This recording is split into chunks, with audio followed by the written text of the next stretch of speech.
बिस्मिल्लाहिर्रहमानिर्रहीम। अस्सलाम वालेकुम डियर स्टूडेंट्स उम्मीद करता हूँ कि आप लोग सभी बखैर वफ़ियत होंगे। तो आज की इस वीडियो के अंदर हम लोग 10th फिज़िक्स उर्दू मीडियम के बाब नंबर 16 इलेक्ट्रिसिटी इस चैप्टर की एक्सरसाइज में से इसके लॉन्ग क्वेश्चंस को मुकम्मल करेंगे। तो जो बच्चे चैनल पे नए हैं वो लाजमी तौर पे चैनल को सब्सक्राइब कर लें ताकि मज़ीद इस तरह की एजुकेशनल वीडियोज़ बआसानी आप लोगों तक पहुँच सकें। तो यहाँ पे स्टूडेंट्स हम लोग चैप्टर नंबर 16 की एक्सरसाइज में से इसके एमसीक्यूज़ और शॉर्ट क्वेश्चंस पहले ही मुकम्मल कर चुके हैं। आज इसकी एक्सरसाइज में से तफसीली सवालात को मुकम्मल करेंगे। नंबर 1 तफसीली सवाल है, इलेक्ट्रिक करंट के तस्वर को बयान करें। इसका चार्ज की हरकत से क्या तल्लक है और सर्किट में इसकी पैमाइश कैसे की जाती है। तो यहाँ पे स्टूडेंट्स अगर आप देखें तो इस लॉन्ग क्वेश्चन के 3 हिस्से बन रहे हैं। इलेक्ट्रिक करंट के तस्वर को बयान करें, इसके बाद इसका चार्जेस की हरकत से क्या तल्लक है, ये इसका दूसरा हिस्सा बन रहा है, और सर्किट में इसकी पैमाइश कैसे की जाती है, ये इसका तीसरा हिस्सा बन रहा है। तो ये काफ़ी लॉन्ग क्वेश्चन है, लंबा क्वेश्चन है। तो इसका आंसर पेज 100, 101 और 102 पर दिया गया है। तो स्टूडेंट्स आप लोगों ने लॉन्ग क्वेश्चन 1 के आंसर के लिए पेज 100 पे आना है। यहाँ से इसका आंसर करना है इलेक्ट्रिक करंट। एक एटम में इलेक्ट्रॉन और पॉजिटिव चार्ज रखने वाले न्यूक्लियस एक मजबूत फोर्स के ज़रिए जुड़े होते हैं। यहाँ से ये सारा लिखना है, ये डेफिनेशन करनी है। किसी कंडक्टर के किसी भी हिस्से से 1 सेकंड में गुजरने वाला चार्ज इलेक्ट्रिक करंट कहलाता है। इसका फार्मूला है I = Q/T। इलेक्ट्रिक करंट का SI यूनिट एम्पेयर होता है। ये स्टूडेंट्स एम्पेयर की डेफिनेशन है। अगर एक कॉलम चार्ज 1 सेकंड में गुजरे तो करंट 1 एम्पेयर होगा। तो ये करंट की डेफिनेशन है, शॉर्ट क्वेश्चन में भी आ सकती है, और ये एम्पेयर की डेफिनेशन है। तो ये सारा स्टूडेंट्स लिखना है। यहाँ तक आप लोगों ने पेज 100 से मुकम्मल करना है।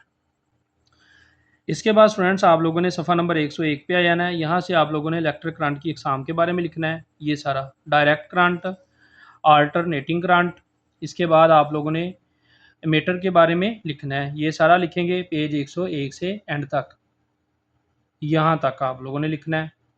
इसके बाद सफ़ा नंबर 102 पे आ जाएंगे। यहाँ से आप लोगों ने मीटर की इकसाम, एनालॉग मीटर, डिजिटल मीटर, ये लिखेंगे। इसके बाद रेंज का इंतखाब, यहाँ तक आप लोग लॉन्ग क्वेश्चन 1 को मुकम्मल करेंगे। Long question number 2, electromotive force और पोटेंशियल डिफरेंस की तारीफ करें। बैटरी पोटेंशियल डिफरेंस कैसे पैदा करती है और करंट के बहाव को बरकरार रखने में ईएमएफ का क्या किरदार है। इसका आंसर सफ़ा नंबर 102, 103, 104 और 105 पर दिया गया। लॉन्ग क्वेश्चन 2 का आंसर स्टूडेंट्स आप लोग सफ़ा नंबर 102 से शुरू करेंगे। यहाँ से इलेक्ट्रोमोटिव फोर्स ईएमएफ और पोटेंशियल डिफरेंस पीडी, यहाँ से आप लोगों ने इसको शुरू करना है। इलेक्ट्रोमोटिव फोर्स और पोटेंशियल डिफरेंस दोनों वोल्ट में मापे जाते हैं। ठीक हो गई। ये दोनों लाइनें लिखनी है आप लोगों ने पेज 102 से। इसके बाद आप लोगों ने सफ़ा नंबर 103 पे आ जाना है। यहाँ से आप लोगों ने इलेक्ट्रोमोटिव फोर्स, इसके बारे में लिखना है। ये सारा, ये शॉर्ट क्वेश्चन नंबर 3 भी इसमें से आप लोगों ने किया हुआ है। इसके बाद स्टूडेंट्स आप लोगों ने पोटेंशियल डिफरेंस के बारे में लिखना है। ये 3 लाइनें लिखेंगे सफ़ा नंबर 103 से। इसके बाद सफ़ा नंबर 104 पे आ जाएंगे, ये सारा लिखेंगे। यहाँ तक आप लोगों ने लॉन्ग क्वेश्चन नंबर 2 को मुकम्मल करना है। इसके बाद थोड़ा सा इसका हिस्सा रहता है, इसको आप लोग सफ़ा नंबर 105 से मुकम्मल करेंगे।